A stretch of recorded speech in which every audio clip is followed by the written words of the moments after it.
En anteriores programas hemos conocido más acerca de nuestro satélite Perusat. Y ahora convendría saber si estaremos en el futuro en capacidad de crear nuestros propios satélites y, por qué no, lanzarlos al espacio. Soy Maite Vizcarra y hoy en Umbrales vamos a conocer un poco más acerca de la cohetería y el diseño de satélites desde la experiencia del Perú y de Alemania.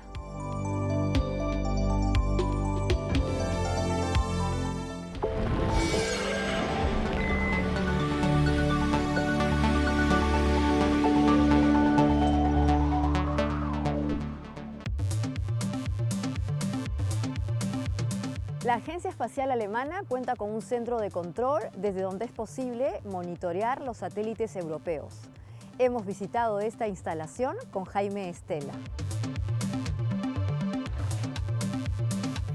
Vamos a presentarles ahora los cuartos de control de la Agencia Espacial Alemana, desde donde se controlan los satélites para teledetección.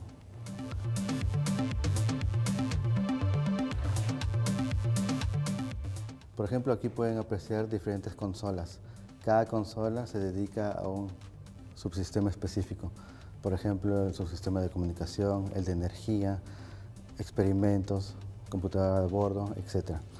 Cuando se recibe la información para las coordenadas del satélite, este centro de control se comunica con la estación terrena. La estación terrena entonces hace de enlace con el satélite y recibe la información, así como la transmite también hacia el satélite. Bueno, aquí esta es una pequeña animación que es bastante impresionante, en donde se puede ver también entonces cómo están volando dos satélites radar, el TerraSat X y el Tandem X, que son dos radares que permiten ver la superficie de la Tierra, incluso en la oscuridad o a través de las nubes. Y ustedes pueden ver que están volando en forma paralela, en simultáneo, de tal forma que ellos pueden también generar imágenes en 3 dimensiones. Esa es la ventaja de esta formación que se tiene. Se está viendo nuevamente la órbita del satélite TerraSat. Y como ustedes pueden ver, va de norte a sur. Órbitas ecuatoriales no es conveniente para misiones alemanas, ya que un satélite en órbita ecuatorial nunca pasaría por encima de Alemania. Ustedes pueden ver ahora la red de estaciones que hay que apoyan a esta misión. Hay una que es aquí en Walcham, a 40 kilómetros de donde estamos. Hay otra que está cerca de Berlín, que es en Neustrelitz. La que pueden apreciar el centro de control donde estamos nosotros. Y cuando vuela el satélite por encima de la zona de cobertura, entonces se inicia el contacto. Normalmente ese satélite está volando a unos 550 kilómetros de altura y un contacto dura aproximadamente 10 minutos. Por medio de Perusat se tiene ya en Senois una estación terrena, entonces esa estación terrena se puede utilizar también para apoyar otras misiones, quiere decir, se alquila o se coopera con otra institución.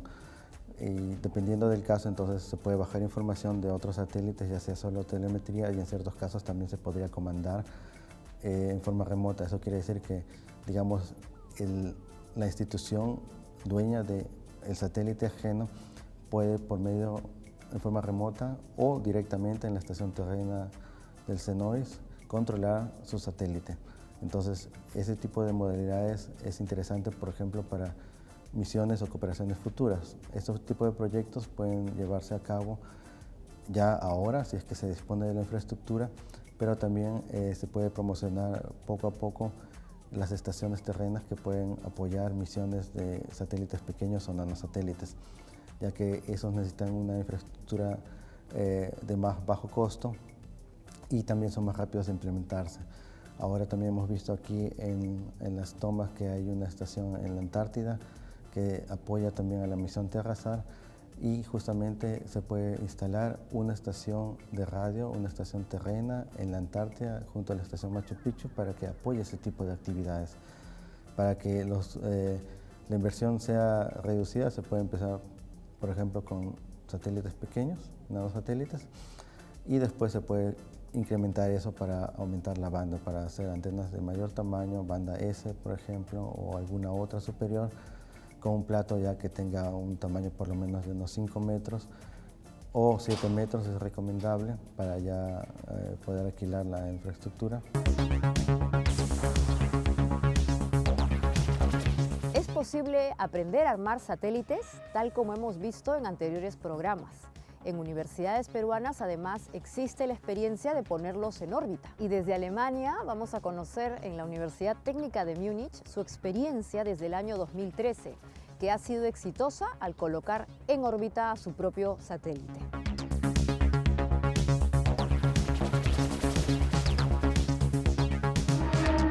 So you're in Munich at the Technical University of Munich, let's say, and you're in the Faculty of Mechanical Engineering in the Institute of Astronautics.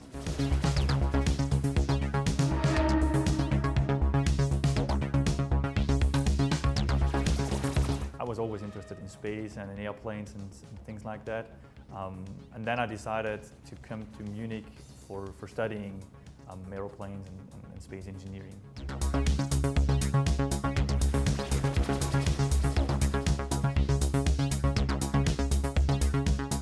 My name is Martin Langer. I'm a PhD student here at the Institute of Astronautics, and we're currently building our second satellite, which you can see here right now.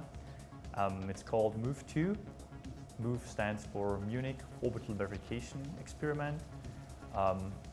And you can see here it's a pretty small satellite called a CubeSat, 10 by 10 by 10 centimeters.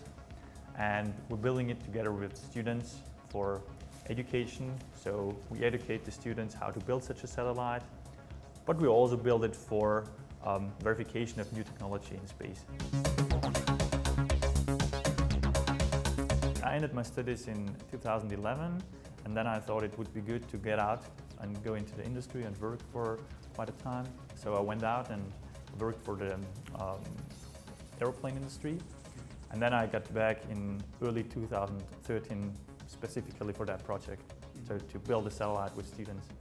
But in 2006 there were already other universities building CubeSats, so it was nothing particularly new, but in our case it was a new way how we educate students here at TUM. And then he started in 2006, get funding from the DLR, I think in 2009, and then we built the first satellite together with students.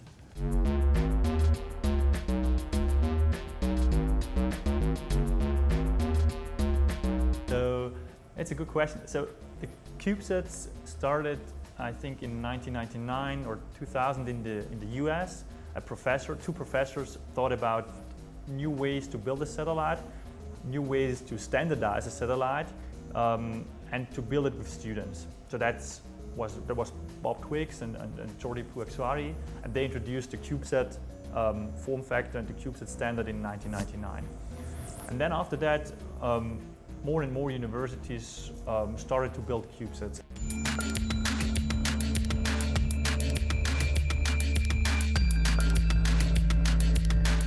So overall, we had about 140, 130 students working on that satellite so far.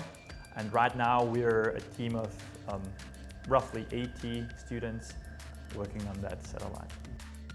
We're organized in groups of students, and each group is dedicated to a specific subsystem of the satellite. So the satellite, although it's very small, it has all the subsystems of a big satellite.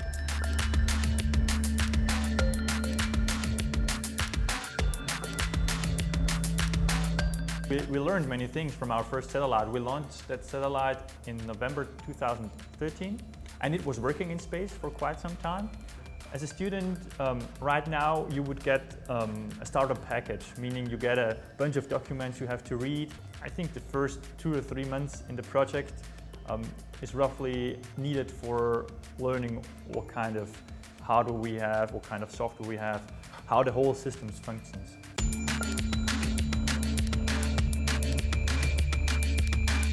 El Team ATOC es un grupo de personas interesadas en el diseño de misiones robóticas espaciales. Hemos conversado con uno de sus miembros, quien nos cuenta acerca de la importancia que el origami tendrá en el futuro de la ciencia espacial.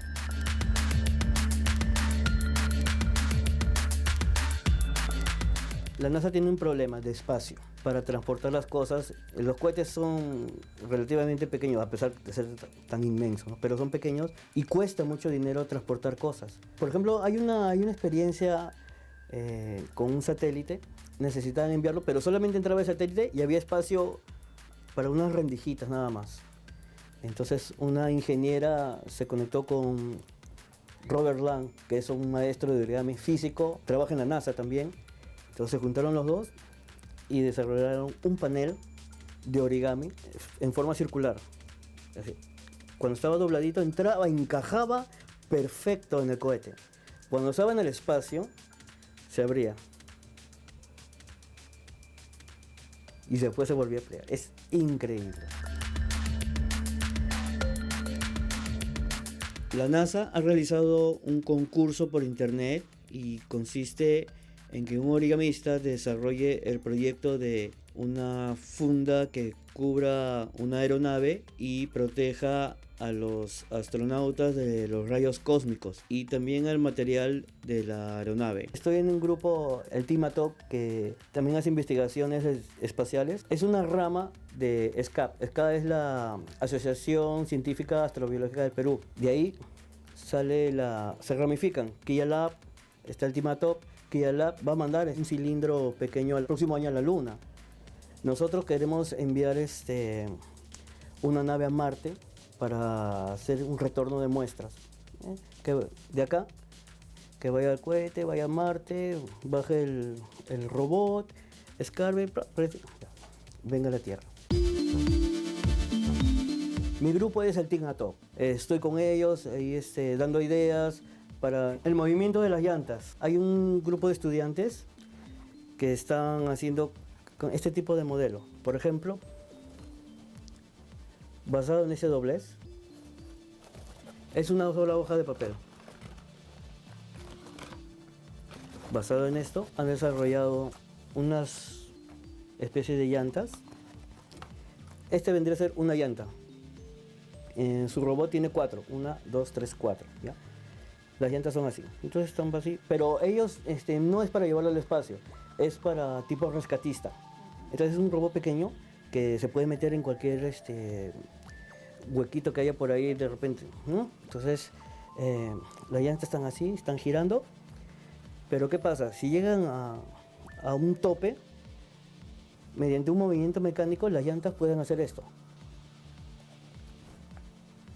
Y siguen rodando, pasan debajo y cuando ya pasan el obstáculo, se vuelven a inflar y siguen rodando. Con origami. La NASA también está buscando los origamistas que hagan dobleces Miura. El doblez Miura es una hoja que entra en cualquier espacio plano y tiene la facultad de expandirse. Cuando logra su cometido, se vuelve a cerrar. Entonces eso lo usa para cubrir ciertas superficies de las aeronaves, porque en el espacio hay rayos cósmicos, fotones que por ahí están viajando y pueden quemar, pueden pasar la superficie y quemar los circuitos. Entonces, con tratamiento, este tipo de dobleces, lógicamente no es un papel que se va a llevar, lo que pasa es que están basados en este doblez. Y con eso protegen toda la estructura de la aeronave. En la Agencia Espacial Peruana hemos podido conversar con ingenieras y otras especialistas en la ciencia del espacio, quienes están explorando nuevos usos de los datos que capturan a través de satélites.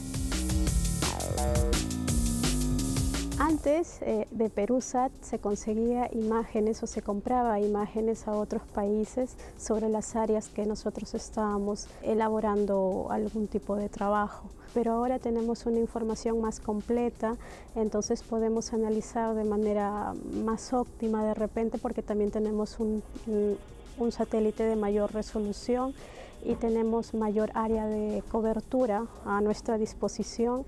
Estos trabajos de deforestación antes los realizaba de manera de trabajo en el campo o con mucho personal distribuido, y ahora podemos masificar todo eso a través de una imagen, ¿no? Y obtener resultados óptimos. Es claro que siempre todo trabajo de investigación tiene que ir acompañado de un trabajo de campo también, ¿no? Para el tema de la validación. En CONIDA vengo elaborando ya 4 años. Cada año se hace una actividad operativa diferente. Este año me tocó hacer mapas de temperatura y años anteriores en temas de forestación. Actualmente venimos desarrollando las aplicaciones de las imágenes satelitales. Lo que yo vengo realizando son mapas de intercambio de áreas deforestadas para el departamento de San Martín, ¿no? Que es la selva peruana, por el tema de minería ilegal y tala ilegal. En este caso estoy involucrada en 2 proyectos. Ambos están relacionados a lo que es el monitoreo de actividad solar. Son iniciativas, los 2 proyectos están involucrados en lo que es la iniciativa de clima espacial, auspiciadas por la NASA y la ONU. Uno, si bien es cierto, monitorea la actividad solar, pero a través de bandas de BLF, que son una frecuencia muy corta. Y el otro proyecto está en lo que es ya a una banda distinta, que es de 45 a 870 MHz. Estos proyectos se vinieron desarrollando ya desde el 2007. Fue uno de los primeros proyectos que apareció en la iniciativa de clima espacial, y eso fue el objetivo era para detectar alarmas tempranas con respecto a si una, en este caso, explosión solar o a una eyección de masa coronal se acerca a la Tierra, afecta nuestro ambiente espacial. Así que esta consecuencia puede alterar los sistemas eléctricos, así como también lo que ahora todo el mundo utiliza, GPS y demás. Ese es en sí el objetivo mundial, no solamente aquí, sino también el objetivo mundial, desarrollar proyectos de clima espacial en diferentes partes del mundo y generar alertas tempranas. Estos proyectos ayudarían mucho ahora con el satélite que se tiene, ayudaría mucho, sobre todo, más que nada, la electrónica que hay detrás, ya que la radiación y todo eso afecta mucho. Para poder hacer una alerta temprana necesitaría todo un modelamiento, y ese modelamiento se da a través de la recopilación de datos, y se necesita estar constantemente analizando los datos y que estos que estén constantemente funcionando. En este caso, nosotros dentro de las líneas de investigación que existen acá en la Dirección de Geomática, hay una línea que es la geología.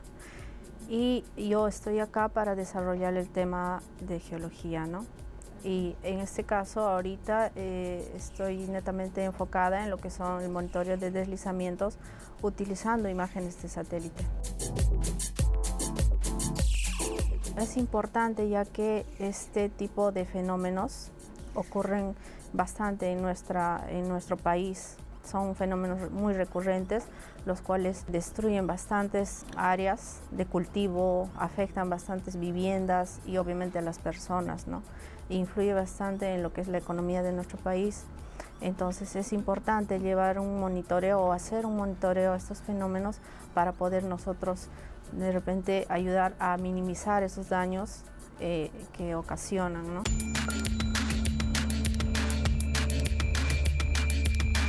Actualmente estamos trabajando con el Programa de las Naciones Unidas, un proyecto sobre crear una línea base que sirva para afrontar casos de emergencia. Podría ser en el caso de un sismo, ¿no? Entonces nosotros tenemos ya una línea base, cuál es la situación en un determinado momento, y post sismo o post un gran evento poder hacer una comparación de los daños que se han presentado. A mí me gustaría invitar, ¿no?, a todos los jóvenes a que se animen a estudiar diversas carreras, y entre ellas que estén vinculadas con lo que es la ciencia espacial, ¿no?, la tecnología espacial. Un diario local planteó un reto que implicaba el diseño de una pieza que posteriormente sería impresa en el espacio. Este reto fue resuelto con éxito por diseñadores industriales peruanos. Nosotros nos inscribimos al concurso de Fabricando del Espacio del Comercio, que fue patrocinado por Made in Space y por la Embajada de Estados Unidos. Lo que teníamos que hacer era una pieza fabricada en ABS, impresa en 3D, que cumpla todos los parámetros para imprimirse en cero gravedad en la Estación Internacional Espacial. O sea, que cumpla con los ángulos y con el relleno, que sea una pieza sólida, ¿no? Era una problemática ficticia que consistía en que los astronautas, era un supuesto caso donde los astronautas salían de acá de la Tierra y se habían olvidado de llevar velcro. Entonces, una vez de que salen de la órbita de la Tierra, todas las cosas empiezan a flotar, ¿no? Entonces no tienen manera de pegar sus cosas a las paredes. Entonces tienen todo flotando y es un desastre. Entonces piden de que se solucione de alguna manera acá y que ellos lo puedan implementar. Entonces allá ellos tienen creo que 3 o 4 impresoras 3D y la idea es de que en el supuesto caso nosotros enviamos un archivo en 3D para que ellos lo puedan imprimir y de esa manera puedan adjuntar sus objetos a las paredes y que no esté todo flotando.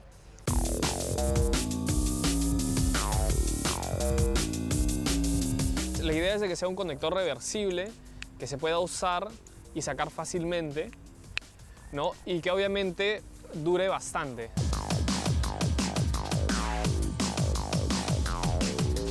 Para optimizar el diseño, decidimos hacerles unos agujeros para que se pueda usar precintos y que en estos precintos puedan adherirse más objetos.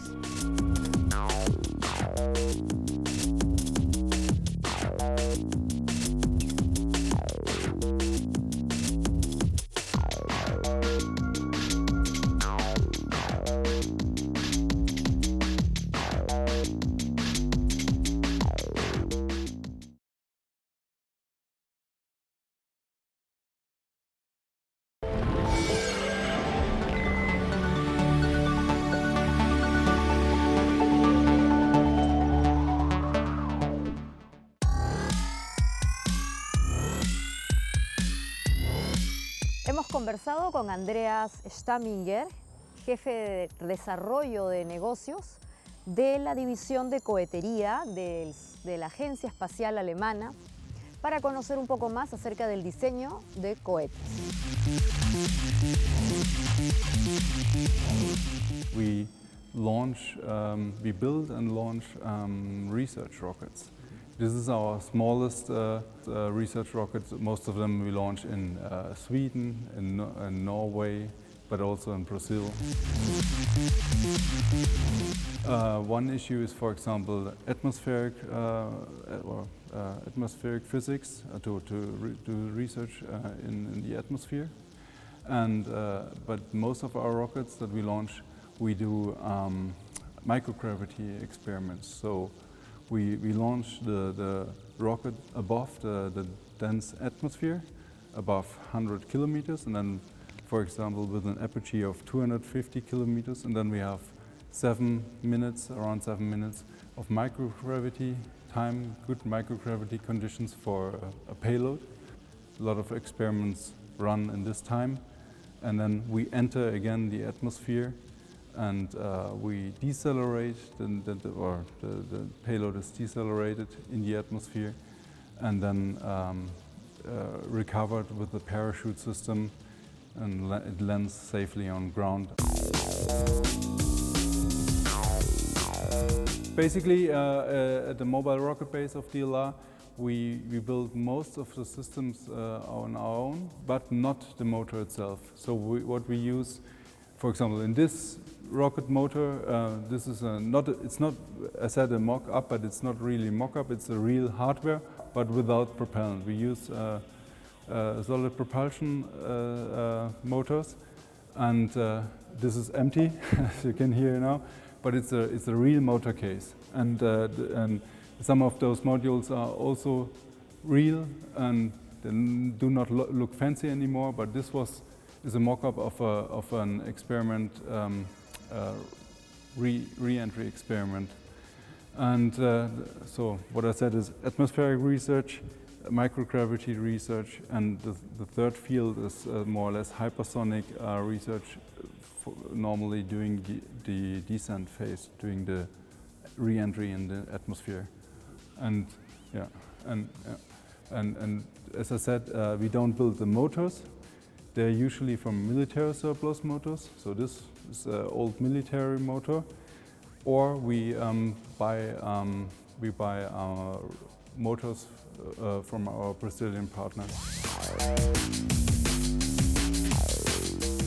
Sometimes we have universities that build large experiments, but we have also a student program in Europe that's called Rexus Pexus, where students from all over Europe, they have the chance to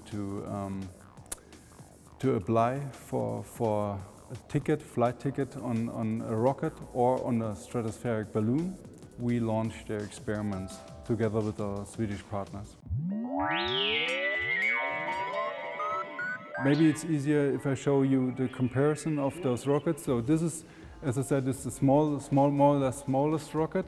And to give you a comparison, so the mock-up that you did see is this rocket. It's an improved Orion vehicle, and this one we use also for the student program Rexus. And so basically we have place for 4 to 5 experiments. We also have a server system to power the experiments, to receive the data and to send it via telemetry to the ground station during the flight.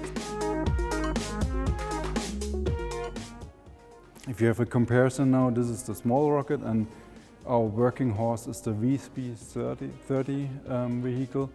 That's a 2-stage rocket motor system and a payload of 400 kilograms, and we launched it up to an altitude of 250 kilometers. And then with this payload, we have 7 minutes of microgravity time. Gustavo Ordóñez es además experto en motores y mecánica. Él nos va a contar acerca de su experiencia vinculada al lanzamiento de numerosos cohetes en el Perú.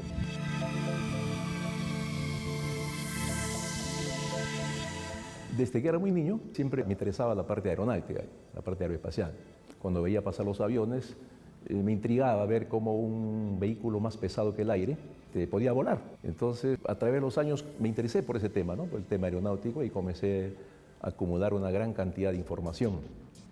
De tal manera que al terminar mis estudios de ingeniería mecánica, tenía tal bagaje de información que no me quedaba más que diseñar mis propios cohetes. Bueno, después de diseñar mis propios cohetes, con el proyecto en mano, comencé a tocar puertas, varias instituciones nacionales, para ver si me apoyaban con la parte económica. Pero no tuve respuesta afirmativa. Así que en los años 80 decidí fundar el IDIMAR, Instituto de Investigación de Motores a Reacción. Y con ese instituto es que comencé a diseñar y fabricar mis propios cohetes con mi propio peculio.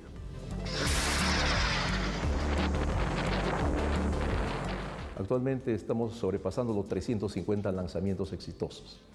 El primer lanzamiento se realizó de un cohete hecho totalmente por nosotros, tanto el diseño, la fabricación, como el combustible, la rampa, todo. El 1 de octubre del año 2004. La parte de un cohete de 4 pulgadas, en este caso, son las siguientes. Acá tenemos el morro o ojiva. Acá, acá va la parte, si es un cohete militar, va la parte explosiva. La parte delantera puede ir una cámara para ir viendo el terreno donde se va a deslizar el cohete. Entonces acá, este es el morro o ojiva, de aluminio en este caso. Este es un acople que separa la parte donde va la carga explosiva, si fuera un cohete militar, de la cámara de combustión. Entonces este es un acople roscado. Para acá va donde se coloca la carga útil, y para acá la cámara de combustión del cohete, ¿ya? La tubería en la cámara de combustión, se quema el propelente, genera una gran cantidad de presión, gases, alta presión, alta temperatura, y se expande por acá, sale por acá y se acelera el flujo. se acelera. Entonces es una tobera convergente divergente que acelera el flujo. Entonces de tal manera que el cohete sale a una altísima velocidad. Este es un dispositivo de aluminio con sus detalles para colocar las aretas. Entonces acá se colocan las aletas direccionales de esta manera. En este caso es un cohete que lleva 4 aletas. En la parte interna va el grano, el combustible. Este es un grano de combustible sólido con su inhibidor respectivo, el combustible de la parte interna. Ya en la parte interna, entonces, se pone en el cohete varios granos, dependiendo del diseño del cohete. ¿Por qué es el cohete, a diferencia de un motor de combustión interna, ¿no? Además del motor diésel, el motor gasolinero, necesita de la atmósfera para funcionar, el aire, el oxígeno de la atmósfera? Pero en el caso del cohete no, el cohete lleva su propio oxidante, o sea, acá lleva su oxígeno y su combustible para la combustión, todo está mezclado acá, no necesita del aire para funcionar un cohete y por eso es el único tipo de motor que puede salir fuera de la atmósfera para los viajes interplanetarios. El Perú está interesante en la cohetería, más que todo si nosotros somos herederos de Pedro Paulet Mostajo. A Pedro Paulet Mostajo hizo en laboratorio sus cuestiones y no le apoyaron.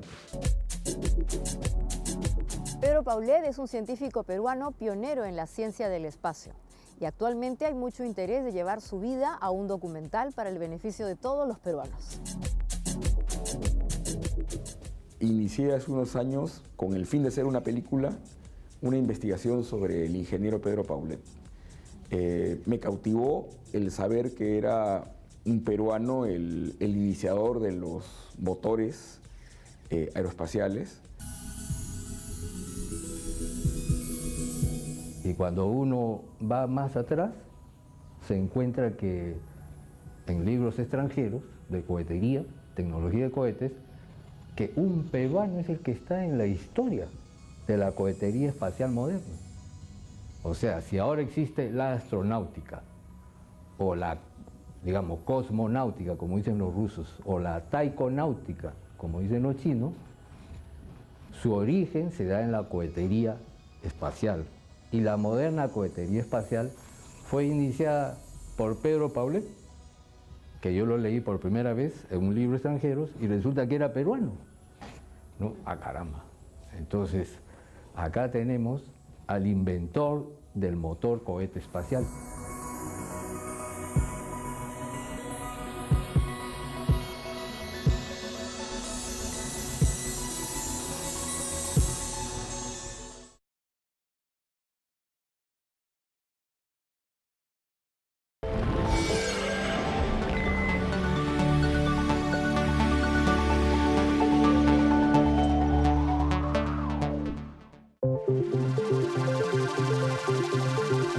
Ahora vamos a conversar con Wilder Flores, que es un experto en combustible para cohetes.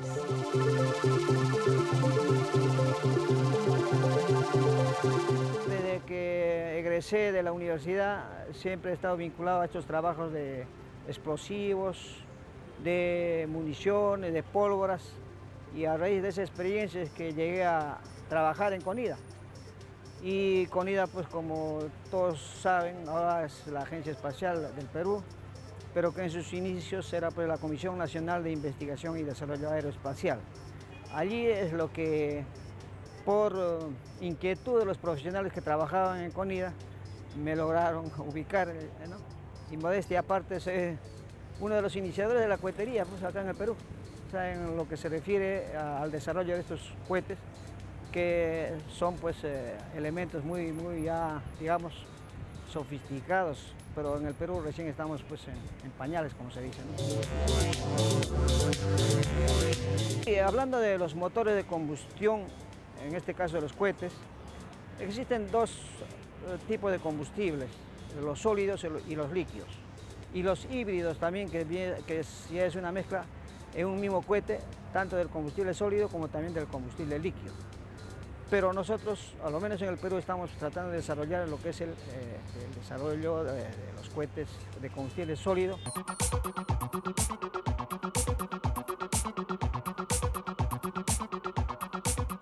En mi caso se ha desarrollado pues, un producto nacional, netamente nacional, ¿no? Que es el combustible a base de también del perclorato y de un material plástico, ¿no? De una resina que tranquilamente se puede conseguir acá en nuestro país, pero hay elementos que hay que importarlos necesariamente, ¿no? Hay formulaciones que generan mayor impulso, como también hay el azúcar que genera cierto impulso, pero en menor proporción. Entonces es por eso que se le utiliza, por ejemplo, el azúcar, pero para impulsos bajos. Pero para impulsos mayores, necesariamente los oxidantes pues, que generan mayor oxígeno, ¿no? Y los plásticos que también tengan cierta flexibilidad y que sean más sensibles a la temperatura, ¿no?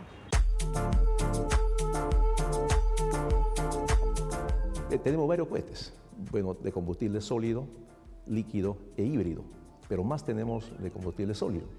Entonces tenemos lo que lanzamos ya con éxito, ¿no? Tenemos de 2 pulgadas, 3, 4, 5, hasta 10 pulgadas.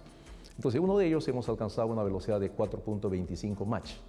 Un Mach es la velocidad del sonido, ¿ya? Entonces este cohete alcanza 4.25 veces la velocidad del sonido, ¿no? Otros alcanzan un poco menos, un poco más, pero todos son, en este caso, supersónicos, ¿no?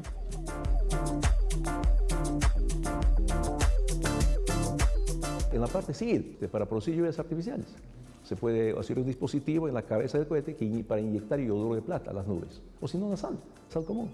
Entonces ese producto va a servir como una especie de iniciador para que se inicie la lluvia, y toda esa nube va a caer en forma de lluvia. ¿A qué distancia quiero llegar? ¿A dónde quiero llegar? Con una segunda pregunta es, ¿qué carga útil debo llevar? ¿Cuánto de carga? ¿Cuántos kilogramos o cuánta tonelada de carga deseo llevar? Una tercera pregunta es, ¿qué tipo de cohete voy a diseñar? ¿Qué tipo de cohete voy a diseñar? ¿Civil, militar? ¿Para qué uso? Etcétera. Y una vez definidos esos parámetros, seleccionamos el tipo de cohete que debe ser, ¿no? Debe ser sólido, de combustible líquido, o de repente híbrido. Entonces comenzamos el diseño del cohete. Diseñamos el cohete por partes, ¿no? Primero, digamos, el sistema de propulsión. Calculamos el de empuje, el tipo de combustible, la cantidad de combustible, todo en función de esos parámetros, ¿no? A dónde quiero llegar y cuánto de carga útil deseo llevar, ¿ya? Entonces, después de eso, diseñamos la tobera, el morro, y si es un misil con sistema de guía, por ejemplo, sistema de guía al final, las aletas direccionales, calculamos el centro de presiones, el centro de gravedad, etcétera, una serie de fenómenos que tanto la balística interna como la parte externa del cohete. Una vez diseñado completamente eso, fabricamos el cohete y sometemos a pruebas. Lo sometemos a una prueba estática. Una prueba estática es el motor cohete, se prueba en un banco de pruebas para el motor de cohete y se enciende el cohete. Pero el cohete no va a ser disparado, está amarrado a su rampa de lanzamiento. Entonces ahí se detecta o se mide en tiempo real, por ejemplo, el valor real, ya, no el calculado, sino el valor real del empuje. Los cohetes sólidos son de acero, del mejor acero que tenemos acá, un acero que tenga, digamos, buena resistencia y el mínimo espesor de pared de la cámara de combustión, pero que soporte la presión. Ese ha sido un proceso de ensayo-error. Nosotros de ensayo-error tuvimos reventamiento, reventó también nuestro cohete en un principio. Entonces, como medida de seguridad, disparamos a cierta distancia. Entonces, después de hacer muchos ensayos, ya llegamos a la presión adecuada, a la que diseñamos esa presión y no hay peligro de que el cohete reviente. This vehicle is the Maxus vehicle. It's the largest microgravity research rocket that has been launched in Europe. And Maxus 9, the last launch, has been conducted in April this year, 2017. And this rocket, Airbus is the main contractor from ESA, the European Space Agency, and the DLR Mobile Rocket Base is a subcontractor. We are responsible for the radar station and the telemetry station and some parts also in the rocket, but not the main contractor. One possibility for universities in Peru to participate on rockets is to find a European university and to apply for example, for the Rexus Plexus student program together with that European university. We had this already in the past, that international universities participated together.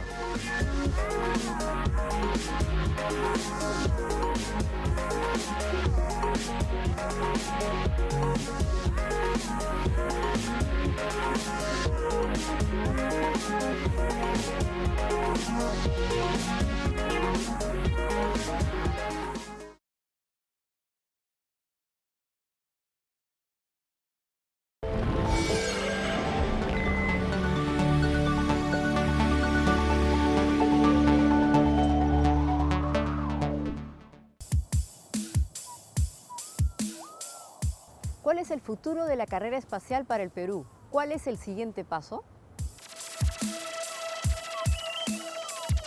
Mi visión de cómo funciona el Estado, cómo está el Perú actualmente haciendo un análisis situacional, es de que el siguiente paso en los próximos 5 años, porque tenemos una expectativa de vida del satélite de 10 años, el satélite de observación, es que el Perú en los próximos 5 años debería de decidir por un satélite de comunicaciones. Ese es el siguiente paso. Le explico bien por qué. Nuestro territorio es bastante grande y geográficamente accidentado. Hay muchas localidades que no están comunicadas en este momento. Colegios, postas médicas, comisarías, localidades en general que no tienen el servicio de telefonía y que no tienen el servicio de internet. ¿Qué es necesario? Complementar. La red dorsal de fibra óptica es muy buena, es muy útil y es muy económicamente hablando, es muy barata con respecto al uso del satélite. Sin embargo, el satélite puede hacer algo que la fibra óptica todavía no puede hacer, y es llevar información de telefonía, de televisión y de internet de alta velocidad banda ancha a todas las localidades que no reciben la red dorsal de fibra óptica. Eso podría ser el siguiente paso. Un satélite de las dimensiones del satélite Tupac Katari que tiene Bolivia no serían necesarios para el Perú. Ese satélite le costó a Bolivia aproximadamente $300 millones. Es un satélite que tiene una expectativa de entre 15 y 17 años de vida útil. Quizá lo que nosotros necesitamos es algo más pequeño, pero si nosotros nos ponemos a pensar cómo funciona en el contexto internacional un satélite de comunicaciones, además del prestigio que le da al Estado peruano tener uno, podríamos decir que el remanente, es decir, la capacidad del satélite que no se usa, la capacidad del satélite va a exceder las necesidades del Perú. Las necesidades del Perú son más pequeñas que el requerimiento total del satélite. Podríamos decir que se podría comercializar, que es algo que está haciendo Bolivia en este momento, esa diferencia. Ahora constantemente teniendo el Perusat, debería estar entrenándose constantemente gente para operar ese satélite. Si se puede operar ese satélite, se pueden operar también otros. Hay muchas instituciones que con seguridad van a necesitar ese tipo de apoyo y estarían encantados de cooperar con instituciones peruanas que puedan ofrecer esa infraestructura. También puedo animar a otras instituciones, por ejemplo universidades, que pueden implementar ese tipo de estaciones y pueden cooperar en los cientos de proyectos universitarios o de investigación que se están realizando con nano y microsatélites. Es muy importante tener este tipo de capacidad, ya que entrenar este tipo de profesionales permite también abrir un campo laboral no solo en centros locales o nacionales en el Perú, sino también en otros países u otros continentes.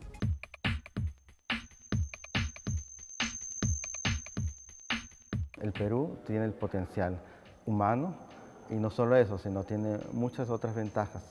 La ubicación, por ejemplo, del país para recibir información de satélites y también muchas otras cosas que se pueden aprovechar. Ahora también se están haciendo experimentos, simulaciones del hábitat marciano para poder entonces validar tecnologías, para ver cómo es el comportamiento del ser humano, para investigar, para desarrollar instrumentos de observación.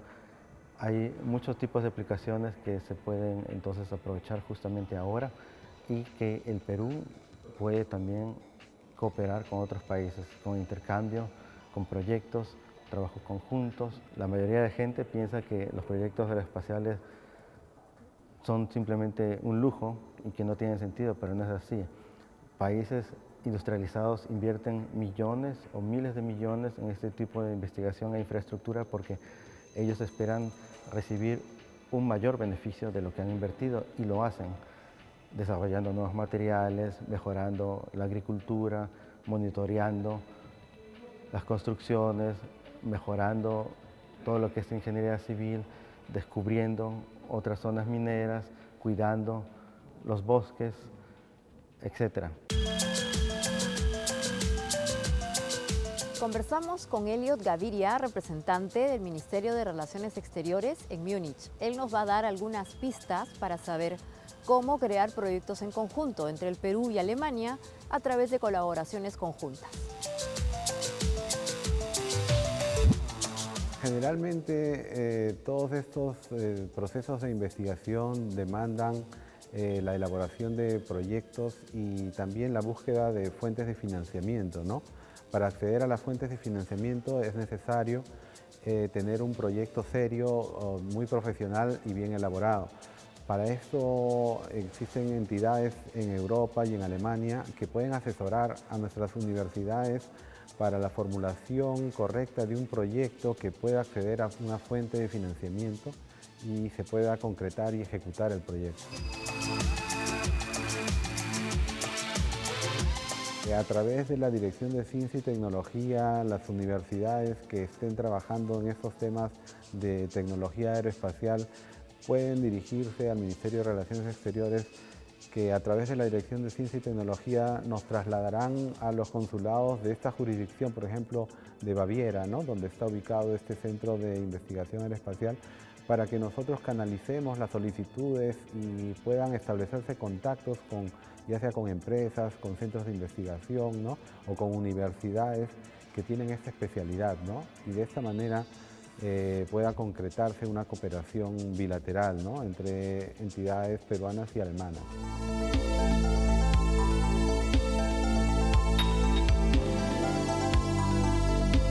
El Perú es un país con una ubicación privilegiada, desde la cual es posible capturar datos de satélites que se ubican en el planeta. Además, hemos visto que hay interés científico en el desierto de La Joya, dado que es posible simular el hábitat marciano. Adicionalmente, la investigación que se desarrolla termina en patentes, que son investigaciones derivadas de la ciencia del espacio, pero esos datos finalmente pueden permitir una mejor planificación en el descubrimiento de nuestros recursos naturales, la gestión de los mismos y, por qué no, también en un uso interesante de un recurso como viene a ser el espacio de los satélites para transmisión de data u otra información relevante. Finalmente hay un incentivo muy relevante y es que en el Perú existen grupos independientes que están haciendo investigación vinculada al espacio. Si estos grupos pudiesen alinear sus intereses con los de las universidades y, por qué no, del Estado, el germen para crear una ciencia del espacio en el Perú podría ser una realidad de pronta concreción. Todo está puesto en la mesa y solamente falta el ánimo y el interés.